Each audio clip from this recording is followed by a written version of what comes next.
नमस्कार दोस्तों, स्वागत है आपका चैनल ऋतिक एक्सप्लेन पर। मैं हूं ऋतिक और आज हम बात करने वाले हैं यूरोप में चल रही एक ऐसी डेंजरस हीट वेव के बारे में जिसने पूरी दुनिया का ध्यान अपनी तरफ खींच लिया है। यूरोप जिसे जनरली ठंडे वेदर और कंफर्टेबल समर्स के लिए जाना जाता है, वहाँ इस साल सिचुएशन काफ़ी अनयूजुअल और सीरियस हो गई है। फ्रांस, जर्मनी, स्पेन, यूके और यूरोप के कई रीजन्स में टेम्परेचर 40 डिग्री सेल्सियस के आसपास और उससे भी ज़्यादा हो चुका है।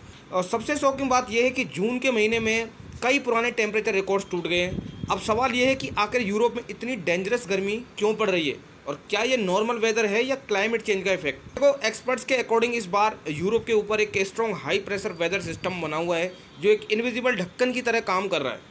ये गर्म हवा को नीचे ट्रैप कर देता है और ठंडी हवा को अंदर आने नहीं देता। साथ ही नॉर्थ अफ्रीका की तरफ से भी वार्म एयर यूरोप की तरफ मूव हुई है, जिस वजह से हीट और बिल्ड होती गई और कई एरियाज़ में नॉर्मल से काफ़ी ज़्यादा टेम्परेचर देखने को मिला।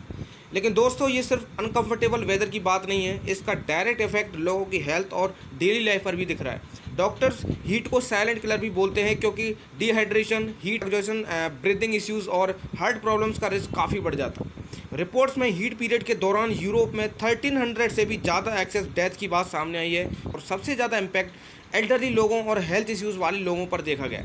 कई गवर्नमेंट्स ने पब्लिक अलर्ट इश्यूज़ किए, लोगों को आफ्टरनून में घर के अंदर रहने की एडवाइस भी दी है और इमरजेंसी कूलिंग सेंटर्स भी खोले गए। लेकिन सबसे शॉकिंग विजुअल तब आए जब एक्सट्रीम हीट का इम्पैक्ट इंफ्रास्ट्रक्चर पर दिखने लगा। कई जगह रोड्स इतनी गर्म हो गई कि उनकी अपर सरफेस सॉफ्ट पड़ती हुई देखी गई। कुछ विजुअल्स में रोड मेल्ट जैसी कंडीशन और ट्रांसपोर्ट सिस्टम पर प्रेशर की रिपोर्ट सामने आई। सोचो, जिस कॉन्टिनेंट को लोग ठंडे वेदर के लिए जानते थे, वहाँ अब रोड्स, इलेक्ट्रिसिटी और पब्लिक सिस्टम्स एक्सट्रीम हीट से स्ट्रगल कर रहे हैं। इलेक्ट्रिसिटी डिमांड भी काफ़ी बढ़ गई है क्योंकि लोग कूलिंग सिस्टम यूज़ करने लगे। और यूरोप के लिए एक चैलेंज ये भी है कि वहाँ हिस्टोरिकली हर घर में एसी कॉमन नहीं रहा क्योंकि क्लाइमेट ट्रेडिशनली ठंडा माना जाता था।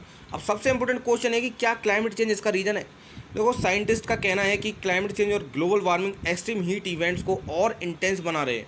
इसका मतलब ये नहीं कि हर गर्मी क्लाइमेट चेंज की वजह से होती है, लेकिन क्लाइमेट चेंज की वजह से ऐसे इवेंट्स ज़्यादा पावरफुल और ज़्यादा फ्रीक्वेंट हो सकते हैं। कई एक्सपर्ट्स यूरोप को दुनिया के फास्टेस्ट वार्मिंग रीजन्स में काउंट कर रहे हैं और वार्निंग दे रहे हैं कि फ्यूचर में और भी इंटेंस समर्स देखने को मिल सकती है। इसी वजह से फ्यूचर में सिटीज़ को रीडिज़ाइन करना, ग्रीन स्पेसेस बढ़ाना, हीट रेजिस्टेंट इंफ्रास्ट्रक्चर बनाना और इमरजेंसी रेस्पॉन्स इंप्रूव करना जरूरी माना जा रहा है। तो दोस्तों, आपको क्या लगता है, क्या यूरोप फ्यूचर में परमानेंटली अपना क्लाइमेट चेंज होते देखेगा? कमेंट करके अपना ओपिनियन जरूर बताना और वीडियो इन्फॉर्मेटिव लगी हो तो लाइक, शेयर, सब्सक्राइब कर देना। बाकी मिलते हैं नेक्स्ट जियोपॉलिटिकल टॉपिक के साथ।